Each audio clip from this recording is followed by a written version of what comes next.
저는 개척하고 나서요, 교회에 대한 시리즈만 5번째 나누고 있습니다. 우리가 교회를 다니는데 교회가 뭔지를 잘 모르더라고요. 우리 아이들이 학교를 다니는데 학교가 뭔지 모르고 보내지는 않잖아요. 어떤 학교인지, 이 학교가 뭘 위해서 보내는지 대략 아는데, 교회는 다니는데 내가 다니는 이 교회가 뭐지? 이거에 대한 이해가 없이 다니실 수가 있더라고요. 그래서 다음 교회는 개척할 때부터 우리가 다니고 있는 교회가 무엇인가에 대해서 제일 길게 할 때는 17주짜리 시리즈부터 시작해서요, 이번이 제일 짧은 시간입니다. 5주 동안 다시 한번 정리를 하고 있습니다. 우리가 이 교회에 대한 이야기를 계속 나누는 이유는, 이렇게 매년마다 한 번씩 시간을 내서 교회에 대해서 다시 한번 리마인드하는 이유는 우리가 원하는 교회로 가지 않기 위해서입니다. 내가 상상한 교회, 모두에게 다 그런 그림은 있습니다. 교회는 이래야지, 교회는 저래야지. 그러면 교회는 made in heaven입니다. 교회는 아무리 기발한 아이디어가 있다고 해서 그곳으로 갈 수 있는 것이 아닙니다. 시드니 다음 교회 이름의 넥스트는 넥스트 제너레이션이 아닙니다. 넥스트 제너레이션은 그 안에 포함이 되어 있어요. 그러나 오리지널 미닝은 넥스트 제너레이션이 아니에요. 그게 넥스트 패러다임이었습니다. 넥스트 스텝이었습니다. 교회가 여기서 어디로 가야 되는가에 대한 질문이었습니다. 그러나 교회는 뉴 처치는 없어요. 새로운 교회는 없어요. 모든 교회는 주님이 말씀하신 그 교회를 향해서 가는 것입니다. 그래서 넥스트 패러다임은 지저스 패러다임이어야 됩니다. 넥스트 스텝은 바이블 스텝이어야 됩니다. 성경으로 가는 거예요. 계속해서 성경이 말한 그 교회가 무엇인지를 찾는 것입니다. 성경이 말한 그 교회가 어떤 모습인지에 대해서 계속해서 우리의 관심을 집중시키는 것입니다. 성경을 우리에게 맞추려고 하면 안 되고요, 우리를 성경에 맞추어 가는 것입니다. 우리를 성경에 맞추어 가는 것입니다. 우리를 주님의 플랜에 맞춰가는 것입니다. 그것이 교회죠. 그리고 저 여러분들이 함께 다음 공동체를 섬기면서 그 여정을 지금 밟아가고 있는 것이고요. 여러분, 그 주님의 교회를 함께 세워갈 수 있기를 바랍니다. 그리고 여정에 함께 참여하게 될 수 있게 돼서 영광으로 생각합니다. 옆에 계신 분들에게 한번 이야기해 주십시오. 당신이 바로 그 교회입니다. 한번 이야기해 주십시오. 당신이 바로 그 교회입니다. 교회가 어딨지? 좋은 교회 어딨지? 훌륭한 교회 어디? 내가 꿈에 그리던 교회 어딨지? 죄송한데 없습니다. 당신이 바로 그 교회입니다. 내가 주님의 교회를 이루어가는 만큼 우리는 주님의 교회를 경험할 뿐이에요. 그래서 우리가 이 시간을 이렇게 보내고 있습니다. 자, 이번에 우리는 골로새서를 통해서 골로새서가 보여주는 교회의 모습들을 함께 찾아가고 있습니다. 첫 번째는 기억하고 계신가요? 예수님을 무엇으로 고백하는 교회? 으뜸으로 고백하는 교회. 예수님이 모든 것 되신 교회입니다. 두 번째는 기도하는 교회입니다.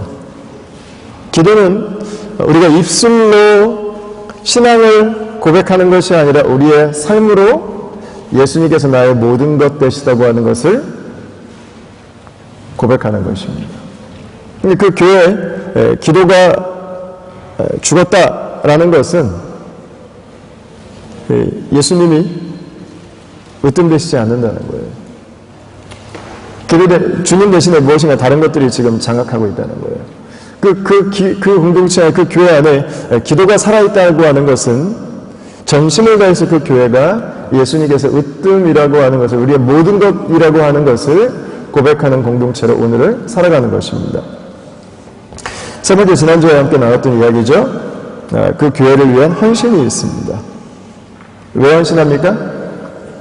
주님께서 이 교회를 세우기 위해서 생명을 주셨기 때문입니다. 왜 헌신합니까? 이 교회가 제의를 드릴 수 있는 유일한 통로이기 때문에 그렇습니다. 왜 헌신합니까? 이 교회를 대신할 수 있는 것이 세상에 존재하지 않기 때문입니다. 그래서 그 교회를 위해서 헌신하는 것입니다. 그래서 그 교회를 위해서 섬기는 것입니다. 오늘은 네 번째입니다. 네 번째, 킹덤 처치. 주님의 교회에는 하나됨이 있습니다. 하나됨.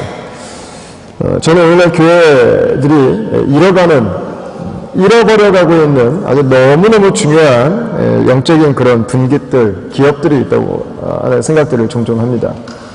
그 중에 하나는 언약입니다. 언약. covenant. 언약을 잃어버렸어요. 이 말을 그냥 우리가 쉽게 사용하는 용어를 한다면 말씀을 잃어버린 것입니다. 성경을 잘 보지 않습니다. 읽지 않습니다. 더더군다나 구약을 잘 읽지 않습니다. 여러분, 신약은 구약이 없다면 아무 의미가 없어요. 지나친 표현이 아닙니다. 정확한 표현입니다. 예수 그리스도께서 우리에게 그분이 누구신지에 대해서 이 충격으로 놀라움으로 다가올 수 있는 이유는 뭐냐면 그분이 구약을 성취하신 분이라는 거예요. 하나님이 하와에게 주셨던 그 언약, 하나님이 아브라함에게 주셨던 그 언약, 하나님이 이스라엘 민족들에게 주셨던 그 언약, 하나님이 다윗에게 주셨던 그 언약, 하나님이 에스겔과 예레미야, 이사야에게 주셨던 그 언약이 놀랍게도 예수 그리스도 그분을 통해서 성취된다고 하는 것입니다. 우리가 예수님을 믿는 이유는 다른 게 아니에요. 구약이 있기 때문에요. 구약이 있기 때문에. 우리가 믿는 믿음은 하나님의 언약에 대한 신뢰입니다. 하나님의 약속에 대한 신뢰예요. 근데 이 언약이 약화되니까 믿음이 너무 가벼워져 버렸어요. 믿음이 너무 펄럭거리기 시작했어요. 믿음이 너무 나에게만 집중하기 시작했어요. 내가 좋으면 믿어요. 내가 원하면 믿어요. 내가 믿을만 하면 믿어요. 믿음의 주체가 완전 나로 돼버렸어요. 나로. 여러분, 아니에요. 우리 믿음의 주체가 내가 아니죠. 믿음은 변치 않는 영원한 완전한 하나님의 언약을 믿는 것입니다. 내가 때로는 확신을 잃을 때도 있어요. 그때도 우리의 믿음을 버리지 않는 이유는 하나님의 신실함에 대한 신뢰가 있기 때문에 그렇습니다. 하나님의 언약이 변치 않기 때문에 그렇습니다. 우리의 감정이 때로 우리가 믿는 것에 대해서 확신이 사라지는 순간이 온다 할지라도 이런 우리의 믿음이 유지되어 가는 것은 언약 때문이죠. 성령도 저는 오늘날 우리 시대에 잃어가는 너무 중요한 부분이라고 생각합니다. 이 믿음이 말과 논리가 아니라 삶과 행함인데 성령은 살게 하시는 능력이죠. 우리를 복잡하게 하고 우리를 피곤하게 포장하는 지식이 아니죠. 근데 성령의 임재는, 성령의 능력은 우리가 살 수 있는 힘이 되는 것입니다. 성령을 잃는다고 하는 것은 우리의 삶의 능력을 잃어버리는 것이죠. 죄송한데 제가 모니터를 조금만 내려주시겠습니까? 소리가 좀.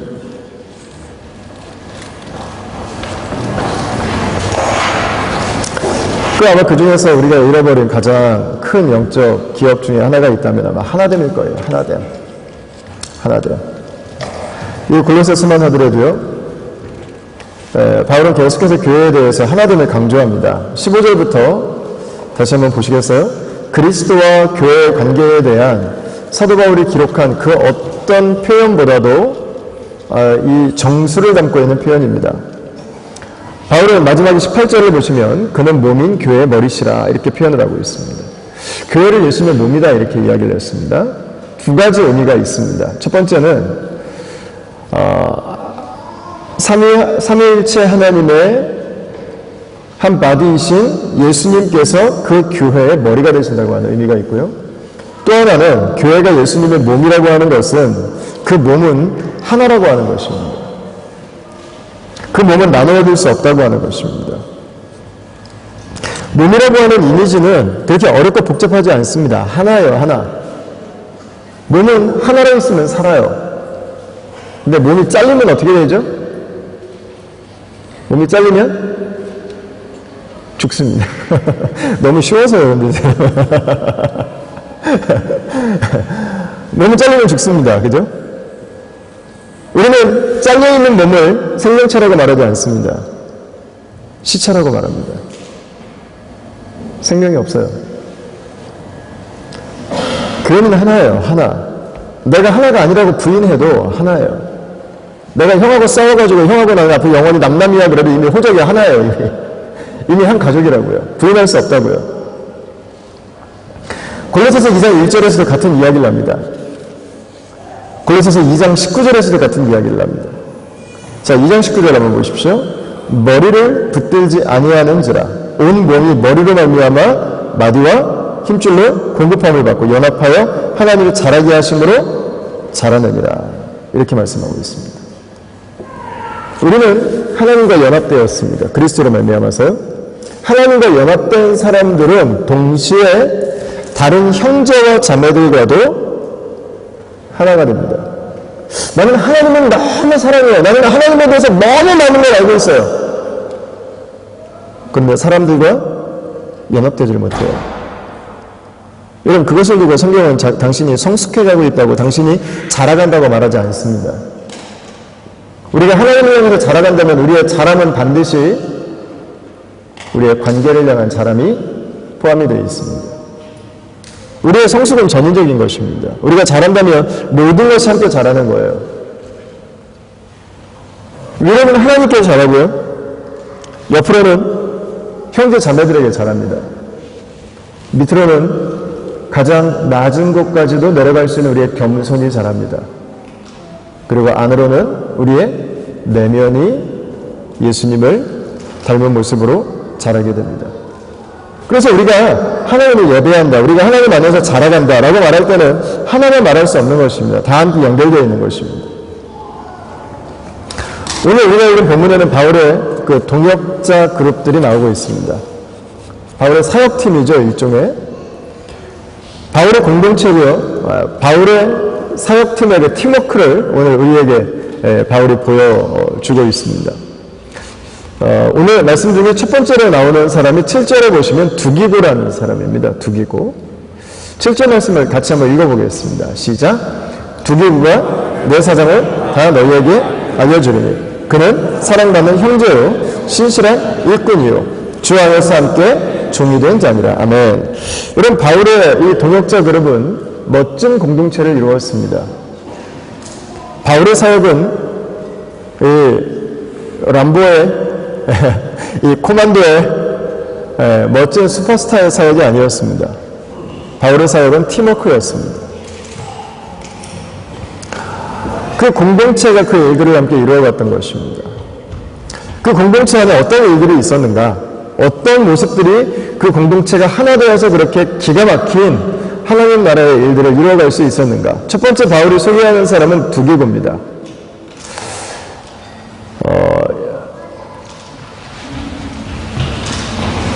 바울은 지금 골로새 교회에 편지를 쓰고 있습니다. 바울이 이 편지를 쓰고 있는 장소는 로마입니다. 로마에 있는 감옥에서 골로새 편지를 쓰고 있습니다. 이 두기고는 뭐한 사람인가? 바울이 골로새에 쓴 편지를 로마에서부터 골로새까지 배달한 사람입니다. 어떻게 알 수 있죠? 두기고가 내 사정을 다 너희에게 알려주리니. 바울이 이 편지를 쓰고 나서 이 편지를 두기고가 인편으로 배달한 거예요. 골로새 교회까지. 여러분, 그 먼 길을, 우리 로마서를 베베 자매님께서 딜리버리 하셨잖아요. 그것처럼 두기고가 그 일을 한 것입니다. 두기고는 골로새 교회에 보내는 편지만 배달하지 않습니다. 15, 16절을 한번 보세요. 같이 한번 읽어보겠습니다. 시작. 라오디게아에 있는 형제들과 눈바와 그 여자의 집에 있는 교회에 문안하고 이 편지를 너희에게서 읽은 후에 라오디게아인의 교회에서도 읽게 하고 또 라오디게아로부터 오는 편지를 너희도 읽으라. 아멘. 여러분, 이 골로새 교회에 오는 편지를 골로새 교회 성도들이 읽고 나서 이걸 베껴 써서 라오디게아 교회에다 갖다 줬습니다. 그 교회도 읽을 수 있도록. 그 교회에도 필요한 교훈이 있기 때문에. 동시에 바울은 라오디게아 교회에도 편지를 썼습니다. 그리고 그 편지를 라오디게아 교회가 읽고 베껴 써서 다시 골로새 교회로 갖고 와서 골로새 교회 성도들도 읽도록 했습니다. 그 일들을 다 누가 한 거예요? 두기구가 한 거예요. 두기구가. 여러분의 헌신이 대단하지 않습니까? 파피루스에 쓴 편지입니다. 이거를 수천 킬로미터가 떨어진 곳에 배달하기 위해서 그 끝도 보이지 않는 아피아 군도를 계속해서 몇 날 며칠을 몇 달을 걸어갔습니다. 그리고 배를 탔습니다. 도적들의 위험과 자신들의 일상을 떠난 피곤함과 그리고 자신의 물질을 기꺼이 드린 것입니다. 여러분, 이해가 안 돼요. 골로새 교회 성도들 몇 명이나 된다고 내 인생의 몇 달을 여러분 거기다가 쏟아붓습니까? 그 편지 하나 옮기는데 말이죠. 그런데 그는 그 별거 아닌 것 같은 그 일을 감당해냅니다. 두기고는 다른 곳에 또 나와요. 에베소서 6장 21절. 앞부분을 한번 읽어볼까요? 나의 사정, 그건 내가 무엇을 하는지 너희에게도 알리려 하느니 사랑을 받은 형제 주 안에서 진실한 일꾼인 두기구가 모든 일을 너희에게 알리리라. 이제 감이 딱 오시죠? 에베소 교회에 보낸 편지는 누가 배달했을까요? 두기구입니다. 어떤 학자들은요, 제가 신약 개론을 배울 때 도널드 웨슬리가 쓴 책에 그 표현이 있었어요. 어떤 학자들은 사도 바울이 이 골로새서에서 말하는 라오디게아 교회에 보낸 편지가 에베소 교회에 보낸 편지라고 생각을 합니다. 같은 편지일 수 있어요. 그래서 중요한 것은 이 두기고는 그 일들을 주저하지 않았다는 거예요. 멀리서 보면 두기고의 일은 뭐 하는 거였습니까? 심부름하는 거였습니다. 편지 배달이었습니다. 우리 마음속에는 하니 기왕 할 거면은 사도를 해야지. 왜 사도가 쓴 편지를 심부름하나? 그 마음 없으신가요? 두기고의 사역이 여러분 어떻게 보이십니까? 헤롯의 왕쯤은 해야지 왜 거기 가서 왜 그 고생하면서 심부름하고 있나? 어떠신가요, 여러분? 예루살렘 교회 당회장을 해야지 뭐 그 파피루스 종이 몇 장 들고 그 먼 고생을 하고 있나? 혹시 여러분 그런 생각 안 드시는지 모르겠습니다. 여러분, 역사를 두고 2000년이 지나고 나서 한번 보십시오. 사도들은 다 없어졌어요. 헤롯의 왕과 이스라엘의 왕이라고 하는 자리 자체가 아예 없어져 버렸어요. 예루살렘 교회 당회장, 예루살렘 교회 남아있지도 않아요, 지금. 근데 남아있는 게 있어요. 두기구가 몇 달을 고생하면서 배달했던 편지는 남아있어요. 어떻게 알죠? 우리 손에 들어와 있거든요.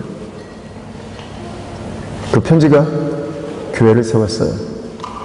그 편지가 교회를 건강하게 만들었어요. 그 편지들이 교회의 비전이 됐어요. 그 편지들이 교회의 양분이 됐어요. 여러분, 때로는 우리는 일을 구분해요. 큰일, 작은 일. 드러나는 일과 드러나지 않는 일에 대해서. 이런 구분하는 습성들이 있습니다. 여러분, 그러나 주님의 관심은 우리가 큰 일을 하는가 작은 일을 하는가에는 별로 관심이 없어요. 주님은. 주님을 보실 때 우리는 다 팀이에요. 팀워크예요. 하나님이 주신 부르심에 따라서 그 자리를 감당해 나가는 것 뿐입니다. 더 큰 일은 없어요. 더 작은 일도 없어요. 주님이 부르셔서 감당하는 일이라면 그 모든 일은 주님의 일인 것입니다. 주님은 우리가 생각하는 큰 일을 처음부터 맡기지 않습니다. 우리가 생각하는 큰 일을 주님께서 맡기실 때는 반드시 한 가지의 룰이 있습니다. 작은 일에 충성된가를 검증하는 것입니다. 그 검증이 되지 않았다면 큰 일을 맡기지 않습니다. 작은 일을 충성스럽게 주님의 일로 감당하지 못하는 사람이 큰 일을 맡게 되면 정말 큰 일이 납니다. 그 일이 자기 일인지 알아요. 그 권위가 자기 건지 알아요. 그 힘이 자기 건지 알아요. 정말 큰 일이 나요.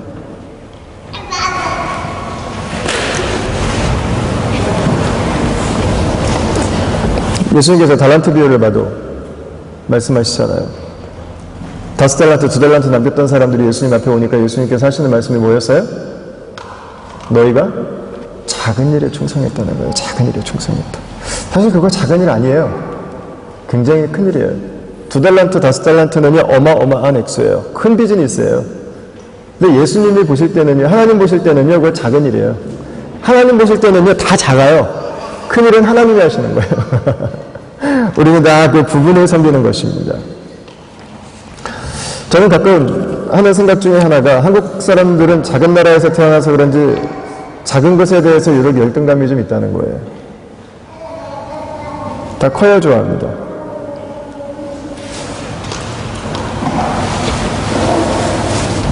나라 이름부터 대한민국입니다.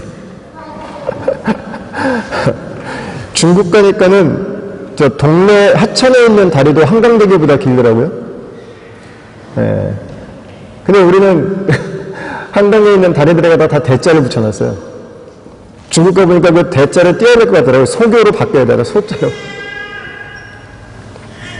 우리는 교회를 다 커야 좋아해요. 다 커야 돼요. 여러분, 주님의 나라는 큰 것으로 되지 않습니다. 주님의 나라는 크든 작든 관계없이 그 모든 일을 주님의 일로, 주님께서 나에게 주신 부르심으로 감당하는 사람들에 의해서 이루어져 가는 것입니다. 이번에 한국 사태에 대해서 영국의 한 기자가 기사를 썼어요. 근데 이 일의 가장 근본적인 이유에 대해서 2가지 원인을 꼽았어요. 첫 번째, 혈통주의. 피 때문에 뽑았다는 거예요. 사람을 보고 뽑지 않고. 2번째, 권위주의. 한국 사람들은 권위에 대한 로망이 있어요. 예. 더 큰 권위, 좀 카리스마틱한 새로운 권위에 대한 환상이 있어요. 여러분, 그걸 좀 깨트려야 될 필요가 있는 것 같아요. 우리 안에 너무 깊어요. 그걸 깨지 못하니까 팀워크가 안 돼요. 팀워크가 안 돼. 권위의 그 집착이 너무 강해버려요. 여러분, 하나님의 나라는 작은 것이냐 큰 것이냐가 의미가 없습니다. 하나님께서 어떤 것을 맡겨주시는 성실함과 충성됨으로 감당할 때 이루어져 가는 것입니다. 우리가 사역 신청을 하고 있는데 저는 다음 교회에 대해서 굉장히 감사하고 또 자랑스럽게 생각하던 것 중에 하나가 모든 성도들이 사역들을 자원해서 헌신적으로 섬긴다고 하는 것입니다. 때로는 그것이 우리에게 번거로울 수도 있습니다. 때로는 어렵습니다. 그러나 그 작은 일을 주님이 나에게 맡겨주신 일로 믿고 감당하는 사람들이 곳곳에 있을 때 그 교회는 건강해질 수가 있는 것입니다. 제가 오늘 칼럼에도 썼는데 어떤 사역들은 그런 사역도 있죠. 내가 이거를 하고 앉아 있어야 되나? 이 소망이 보이지 않는, 미래가 보이지 않는, 내가 이 사람들을 섬겨야 되나? 내가 이 일을 해야 되나? 싶은 생각이 우리에게 들 때가 있습니다. 여러분, 그러나 정확히 같은 이유가 우리가 그 일을 감당해야 되는 이유예요. 왜냐하면 아직 그들이 완벽하지 않기 때문에 섬김이 필요한 것입니다. 문제가 있기 때문에 우리가 그 자리를 감당해야 되는 것입니다. 내 마음에 안 드는데 하나님 눈에는 마음에 드시겠어요? 당연히 안 들죠. 그래서 우리 그 자리에 보내주신 거예요. 네가 감당하면 좋겠다고. 이게 대책 없는 자리, 앞이 보이지 않는 사람들, 아무리 섬겨도 열매가 없는 그 자리를 누군가 섬겨야 되는데 표시나지 않는 그 자리, 인정받지 못하는 그 자리, 네가 섬겨주면 좋겠다는 거예요.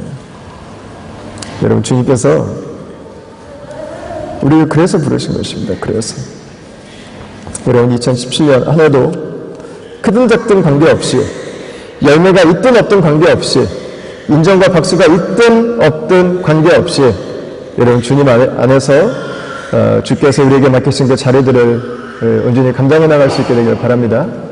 예. 제가 요즘에 이 부분에 대해서 좀 한 가지 느끼는 부분이 있어서 잠시 좀 나누고 싶은 것은, 우리 공동체 안에 전임 사역을 하시는 목사님들이 조금 한 2분 정도가 늘어나셨는데, 목회자들이, 여러분들에게 좀 부탁을 드리고 싶어요. 목회자들이 전임으로 교회에 계시는 이유는 누구나 할 수 있는 일들을 이제는 교회가 그분들에게 페이를 하고 내가 안 해도 되고 그분들에게 부탁을 하기 위해서 모신 것이 아니라고 하는 것입니다.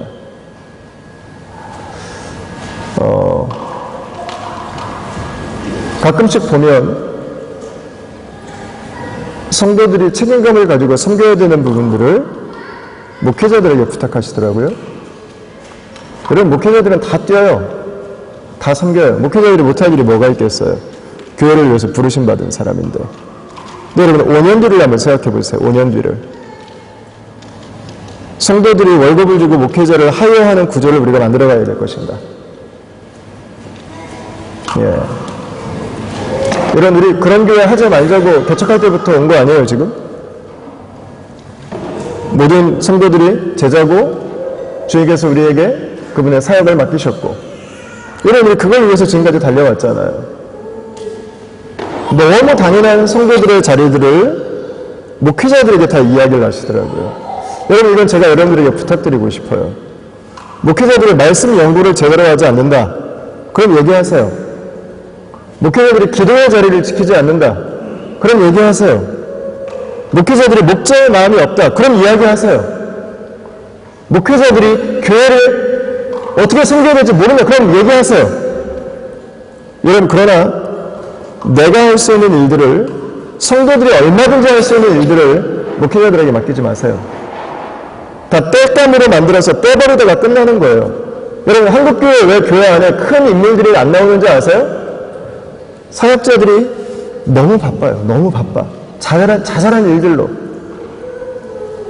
여러분, 부탁드려요.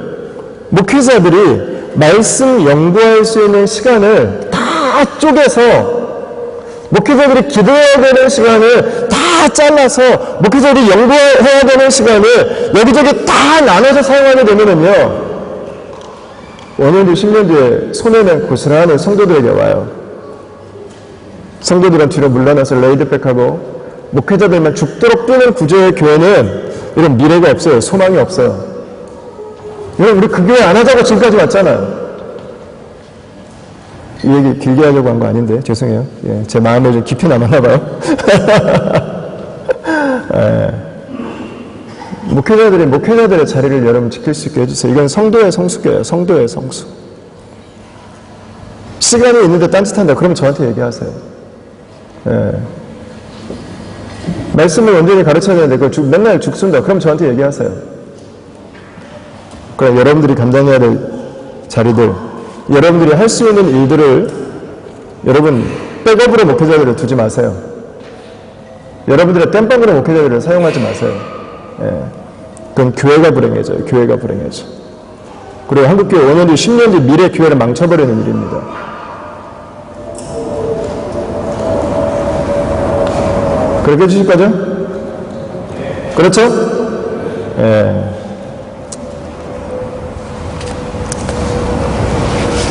자, 두 번째 나오는 인물이 있습니다. 10절 말씀을 같이 한번 보겠습니다. 10절 같이 한번 읽어보겠습니다. 시작. 나와 함께 같이 아리스다고와 바나바의 생질 마가바. 아멘. 자, 바울의 이 팀은 서로 자신이 해야 되는 그 일들이 무엇인지에 대해서 역할을 분담했습니다. 바울이 최고가 아니에요. 두개구와 같은 사람의 그 섬김이 없었다면 오늘날 교회 역사는 이루어지지 않았습니다. 그런데 그 안에는 섬김만 있었나 사역만 있었나 그렇지 않습니다. 교회는 본질적으로 더 다른 것에서 하나가 됩니다. 오늘 아리스다고라고 하는 사람이 나오는데 이 사람은 성경에 4번이 나옵니다. 근데 4번 나오는 그 모습이 다 똑같아요. 비슷한 장면이 나와요. 가장 대표적으로 나오는 그 장면은 사도행전 19장에 사도 바울이 에베소에서 돌에 죽도록 맞고 나섭니다. 제가 돌에 맞는 게 뭔지를 잘 몰랐는데요. 요르단에 갔을 때 갑자기 길을 걷다 말고 공터 같은 데였는데 선교사님이 저에게 갑자기 길을 멈추시더니 목사님 바닥을 한번 보시죠 그러시는 거예요. 그래서 제가 왜요? 그리고 바닥을 봤어요. 그랬더니 정말 눈에 들어오는 게 돌들밖에 없어요. 돌천지예요. 돌천지. 근데 온갖 데를 돌아다니니까 다 돌밖에 없더라고요. 근데 우리는 호주에 사니까 호주는 바닷가가 많잖아요. 호주에 있는 돌들은 다 예뻐요. 동글동글하고. 근데 광야에 있는 내륙에 있는 돌들은요 날카롭더라고요. 왜 사형을 돌을 던져서 시켰는지 이해가 되더라고요. 여러분 사도행전 19장에 바울이 돌에 맞은 장면은 사람들이 바울을 죽이기 위해서 돌을 던진 거예요. 타박상을 당한 정도가 아니라 온 몸에 외상을 남은 상태. 외과적으로 몇백 바늘을 꼬매지 않으면 회생 불가의 상태. 여러분 그 상태에서 바울이 사람들이 다 죽었는지 알았어요. 그래서 내다버렸는데 아직 숨이 붙어있어서 바울이 다시 소생되는 바로 그 회복의 상황에 누가 있냐면 바로 이 아리스다고가 있어요. 죽지 않도록 물 한 모금 먹을 수 있도록 약을 구해다가 발라주고 살아야 된다고 다시 일어나야 된다고 주님의 나라를 위해서 우리가 다시 뛰어야 된다고.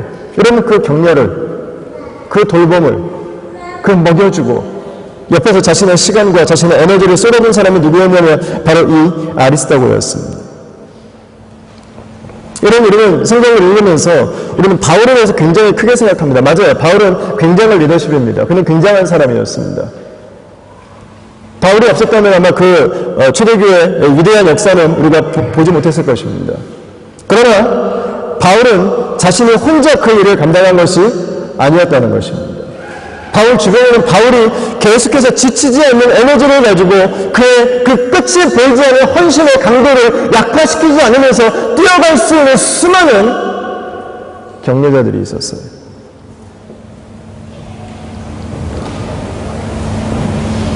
그의 짐을 대신 짊어져주는 위로자들이 있었어요.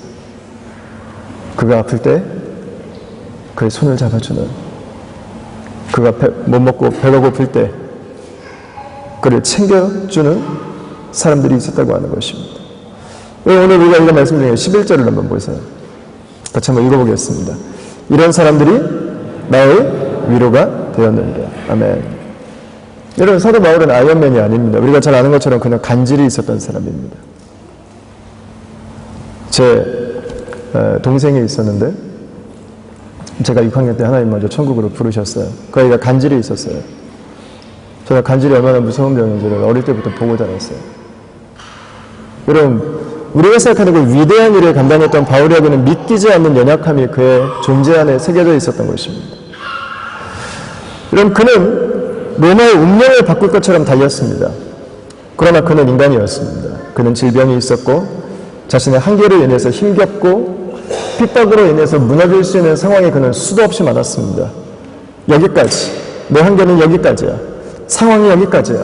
더 이상은 나아갈 수 없다고 하는, 이제는 접어야 되지 않을까, 이제는 끝내야 되지 않을까, 이제는 다른 사람들에게 맡겨야 되지 않을까. 여러분 그 고민을 사도 바울은 수도 없이 했어요. 그도 포기하고 싶었어요. 그도 그만두고 싶었어요. 그도 자신의 한계를 인정하고 싶었어요. 그러나 그는 한 번 더 여행을 했습니다. 그는 한 번 더 설교를 했습니다. 그는 한 번 더 교회를 세웠습니다. 그는 한 번 더 배를 탔습니다. 왜요? 내 옆에서 내가 그 길을 갈 수 있도록 힘이 되어준 사람들이 있어요. 그 사람들이 아리스다고입니다. 아리스다고. 여러분, 바울의 사역은 원맨쇼가 아닙니다. 수많은 아리스다고들의 도움이 있었기 때문에 가능한 것입니다. 여러분, 우리가 교회를 섬기다 보면 그런 한계들을 만날 때가 많이 있죠. 개인적인 한계, 가정의 한계, 상황의 한계. 그 가운데서 우리가 서로 아리스다고들이 되어줄 때 우리가 그 환경들을 뛰어넘어서 믿음 안에서 살아가고 섬길 수 있는 것이겠죠. 여러분, 사역을 위해서만이 아닙니다. 이 아리스다고의 모습은 교회가 무엇인지를 우리에게 보여주고 있어요. 교회가 무엇인가. 고린도전서 12장 말씀을 한번 보십시오. 같이 한번 읽어보겠습니다. 만일 한 지체가 고통을 받으면 모든 지체가 함께 고통을 받고 한 지체가 영광을 얻으면 모든 지체가 함께 즐거워하느니라. 너희는 그리스도의 몸이요 지체의 각 부분이라. 아멘. 여러분, 교회는 무엇입니까? 교회는 한 사람이 아플 때 함께 아파하는 곳입니다. 한 사람이 울 때 함께 가서 손을 잡고 울어주는 곳입니다. 한 사람이 기뻐할 때 그 사람보다 더 기뻐해주는 사람들. 그게 교회죠. 그게 교회. 교회는 기능을 위해 존재하지 않습니다. 교회는 존재를 위해 존재하는 것입니다. 함께 살기 위해 존재하는 거예요. 우리 아리스다고의 모습은 교회가 무엇인지를 우리에게 보여줘요. 교회가 무엇인가.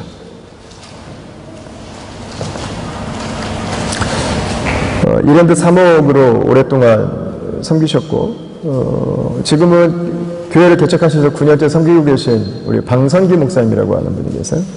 저는 직장 사역에 대해서, 직장 선교에 대해서 이제 이분 때문에 눈을 좀 뜰 수 있게 됐는데, 그리스도인의 일터의 삶에 대해서. 이분은 교회를 개척하셨는데 성도들이 많지 않으세요. 가정교회로 개척을 하셨어요. 지금도 이 목사님 집에서 같이 예배를 드립니다. 성도가 몇 명 되지 않아요. 이분의 지론이 있는데, 이분의 지론. 교회는 함께 살기 위해 존재한다는 거예요. 함께 살기 위해 존재한다. 우리 교회로 만들면은, 우리 교회로 말한다면 순과 아주 똑같다고 생각하시면 돼요. 비슷한 게 아니라 그냥 똑같아요. 사이즈나 이런 것들이. 우리 순이 추구해가는 모습이 무엇일까에 대한 좋은 그림이 될 수 있는 것 같아요. 한 번은 그 공동체, 그 교회 안에 부부관계가 아주 힘든 그 부부가 있었습니다. 근데 부부가 이혼을 결심했어요. 교회가 모일 때마다 이 부부를 위해서 기도했습니다. 그리고 함께 돈을 모아서 부부 세미나도 보내고. 근데 결국은 이 과정들에서 서로 대화도 하고 설득도 했지만 두 부부가 이혼을 선언했습니다. 그러니까 이혼을 선언하는 날 온 교회 성도들이 그 이혼을 선언한 집에 다 모였어요. 모일 때도 결혼식 했으니까 이혼할 때도 이혼식 해야 된다. 온 교회 성도들이 다 같이 모였어요. 그래서 같이 찬송도 하고 다시 마지막으로 두 사람 입장도 이제 듣고 이제 같이 이제 기도하고. 근데 마지막에 우리 목사님이 한 가지 제안을 하셨대요. 우리 마지막으로 한 번만 더 좀 시간을 갖자. 그래서 남편하고 아내하고 따로따로 1박 2일 동안 기도원을 좀 다녀오도록 했답니다. 근데 둘이 다녀와서 우리 기도하고 나서 우리 마지막으로 다시 한번 결정하자. 그랬는데 둘이 갔다 와서 마지막 시간에 마음이 바뀌었어요. 이유가 뭐냐면 아내는 기도원에 가서 이미 마음을 정했으니까 뭐 사실 기도할 것도 없어요. 이미 끝난 거예요. 그냥 편하게 이미 다 마음 결정했으니 그냥 잠이 잤대요. 기도원 가서. 근데 잠을 자는데 꿈을 꿨는데 남편이 아이들을 데리고 가서 아이들을 학대하는 꿈을 꿨대요. 가만히 생각해보니까 이 인간 믿고 애들 맡겼다가는 큰일 나겠더래요. 정신이 번쩍 들어가지고 안 되겠다 싶어가지고 다시 돌아와가지고 나 이거 못하겠다고 내가 이거 책임져야겠다고. 그리고 남편은 기도원을 가는데 기도원 가는 버스 안에서 이 목사님 설교를 하나를 틀어놨는데 그 설교가 그 가정에 대한 것이었답니다. 그래서 가정을 하나님이 우리에게 주신 선물이기 때문에 그 가정을 마지막까지 잘 섬기는 것이 성도의 마땅한 의무라고 하는 그 말씀을 듣고 오히려 그 고통이 축복이 될 거라고 하는 그 메시지를 듣고 내려와서 마음이 변화된 거예요. 이런 우리의 삶을 오픈하는 것은 문제를 만들어요. 갈등이 생겨요. 저는 지금까지 정말 너무 놀라울 정도로 신기하고 감사한 게 뭐냐면 저희 공동체는 오픈을 많이 하는 교회인데도 불구하고 그게 뒷말이 나서 문제된 적이 한 번도 없어요. 그죠? 여러분 들어보신 적 있어요? 없어요. 없어. 네. 뭐 있으면 저한테 1차적으로 들어오거든요. 근데 안 들어와요. 이게 저는 정말 감사한 것 같아요. 그 우리가 서로를 신뢰하고 깊게 나눌 수 있는 얼마나 여러분 건강한 공동체입니까? 근데 문제는 나누다 보면 문제가 생길 수 있어요. 그러나 그것들을 해결해 가면서 우리는 더 성장해 가요. 그것들을 해결해 가면서 우리는 더 친밀해져 가고 더 깊어져요. 오늘 아침에도 한 형제가 저에게 자신의 과거에 있었던 일을 이야기를 해주셨는데 너무 고마웠어요. 너무 고마웠어요. 몇 년 전의 일들을 저에게 나눠주셨는데 그게 저에게 얼마큼 격려가 됐는지 몰라요. 아, 우리가 이제 형제구나. 우리가 이제 형제구나. 아, 우리가 이제 이 정도까지 나눌 수 있구나. 여러분, 그게 교회죠. 교회는 가족 같은 것이 아닙니다. 교회는 가족입니다. 저는 내년에 우리 순모임을 좀 더 포커스하고 싶어요. 그러니까 다른 공동체 전체적인 사역들을 좀 지워버리더라도, 없애버리더라도 순에다가 더 포커스를 맞춰서 가고 싶어요. 내년에 제가 우리 공동체 사역을 생각하면서 첫 번째로 지금 꼽고 있는 것은 본질을 회복해 가자는 거예요. 본질을 회복해 가자. 우리 다음교회가 처음 개척할 때 가지고 있었던 그 첫 번째 마음들을 일상 속에 다시 한번 회복해 가자는 것입니다. 그 중심에는 순이 있습니다. 가족으로 살아가는 그 순을 함께 이루어가는 것입니다. 우리 순 신청서가 여러분 주보 사이에 있는데 오늘 이따가 설교 마치고 나서 여러분 꼭 작성해서 제출해 주시면 감사하겠습니다. 여러분, 관계는 사역을 위한 도구가 아니에요. 관계는 우리가 해야 하는 가장 중요한 사역이에요. 그게 순입니다. 저는 가끔씩 그런 생각을 합니다. 우리가 이민사회를 살면서 개인주의의 영향을 많이 받고 있는 것 같아요. 근데 가끔씩은 그 개인주의가 어설픈 개인주의 같아요. 근데 좀 어설퍼요. 그러다 보니까 마치 우리가 교회 안에서 하나 되지 못하는 것이 마치 당연한 것인 것처럼 우리가 서구 사회에 살고 있기 때문에 어쩔 수 없는 것처럼 생각하는 부분도 저는 느껴요. 여러분, 그러나 교회 하나 되는 문화의 문제가 아니에요. 교회 하나 되는 문화의 문제가 아니라 복음의 문제입니다. 다시 한번 말씀드릴까요? 복음의 하나 되는 문화의 문제가 아닙니다. 교회 하나 되면 복음의 문제예요. 복음은 문화를 넘어서요. 복음은 문화를 변화시켜요. 복음은 문화를 회복시키는 것입니다. 1세기에 그리스도인들이 숨어서 지내던 로마의 지하 카타콤의 벽에 이런 글귀가 써 있었습니다. 우리는 서로 사랑함으로써 천국을 경험한다. 누가 썼다고요? 로마 사람들. 여러분, 개인주의의 오리진이에요. 오리진. 개인주의의 원단이 복음으로 변화가는 거예요. 복음으로. 여러분, 복음은 우리를 하나 되게 해요. 복음은 우리를 그리스도의 한 가족으로 불러주신 것입니다. 그게 교회예요. 그게 교회. 그리스도 안에 있는 사랑이 개개인에게 붙들려 있던 그 로마인들의 심장을, 그 심령을 바꾼 것입니다. 사랑함으로 하나라고 하는 그 기가 막힌 하나됨의 축복을 경험할 수 있게 한 것이죠. 여러분, 복음은 문화를 바꿔요. 왜 교회에서는 우리는 절대로 하나 될 수 없다고 하는 믿음이 있습니까? 그것은 우리의 교회 생활을 복음이 아니라, 그리스도께서 으뜸이 아니라 교회 생활을 우리가 살아가는 호주 문화의 서브컬처로 인식하고 있기 때문에 그렇습니다. 우리가 그리스도의 복음에 붙잡혀 있다면 여러분, 문화가 바뀔 거예요. 내 삶을 바꿀 거예요. 내 사고방식을 바꿔버릴 거예요. 한국인들끼리만 바꾸는 것이 아닙니다. 골로새서 3장 10절과 11절을 한번 보십시오. 새 사람을 입었으면 이는 자기를 창조하신 이의 형상을 따라 지식에까지 새롭게 하심을 입은 자니라. 거기에는 헬라인이나 유대인이나 할레파나 무할레파나 야만인이나 스구디아인이나 종이나 자유인이 차별이 있을 수 없나니 오직 그리스도는 만유시요 만유 안에 계시느니라 말씀하고 있습니다. 여러분, 복음은 개인을 변화시키는 능력입니다. 복음은 공동체를 변화시키는 능력이죠.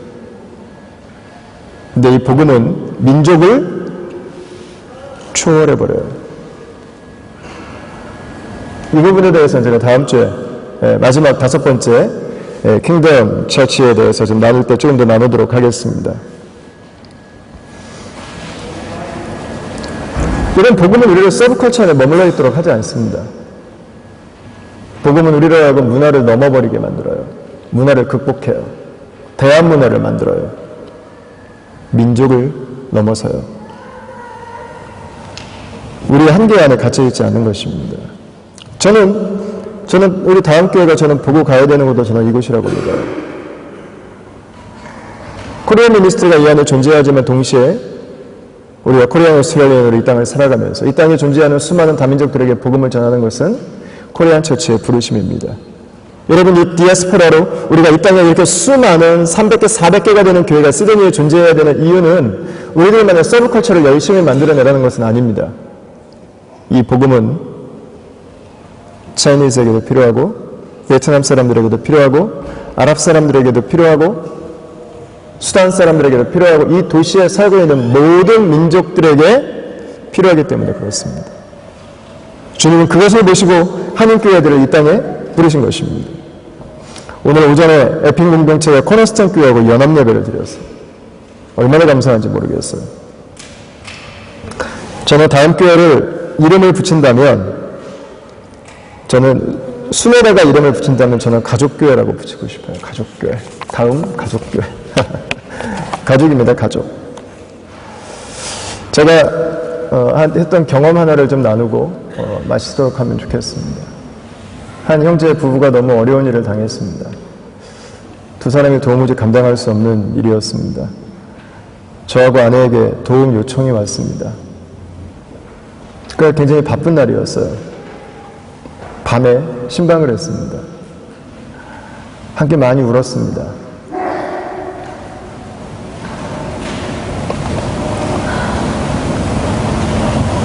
교회를 섬기면서 참 힘든 일들은 그런 일들인 것 같아요. 일이 힘든 게 아니라 일이야 밤을 새면 되는데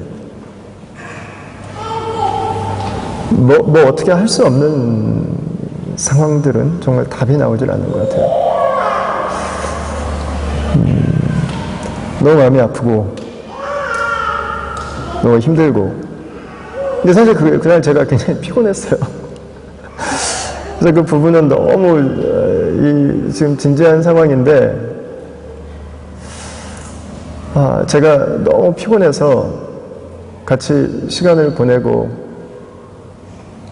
나왔어요. 근데 제가 같이 기도하고 나오는데 문 밖에 한 형제가 와서 쭈그리고 앉아있는 거예요. 보니까 울고 있어요. 들어오고 싶었는데 자기도 어떻게 해야 될지를 모르니까, 들어와서 뭐 어떻게 감당할 수가 없으니까 그냥 문 밖에 그냥 앉아 있었던 거예요. 그래서 저를 이제 보자마자 괜찮냐고 그러고 이제 계속 형제가 우는 거예요.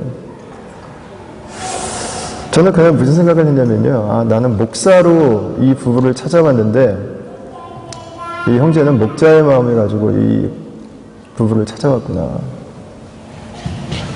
그 형제는 그날 그 부부를 만나지 않고 돌아갔습니다. 근데 저는 그날 공동체가 뭔지를 배웠어요. 누군가의 아픔 때문에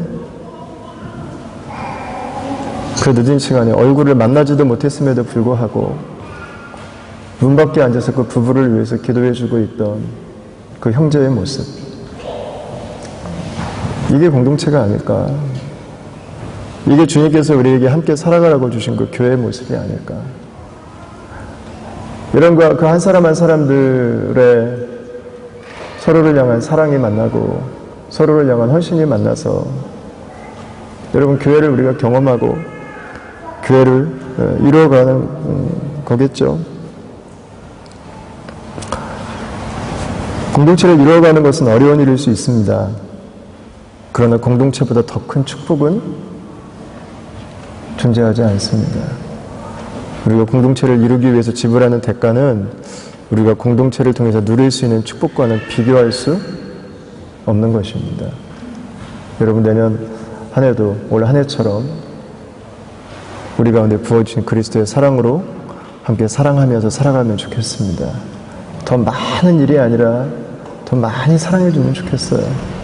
더 많이 안아주고 더 많이 울어주고 더 많이 격려하고 더 많이 세워주고 더 많이 함께해주고 일이 우리의 목적이 아니라 삶이 우리의 이유가 되고 그분의 부르심이 우리의 목적이 되는 여러분 그런 주님의 공동체를 또 다른 한 해 우리에게 주신 시간들 동안 경험하는 그런 아름다운 역사가 있게 되기를 주의 이름으로 축원합니다.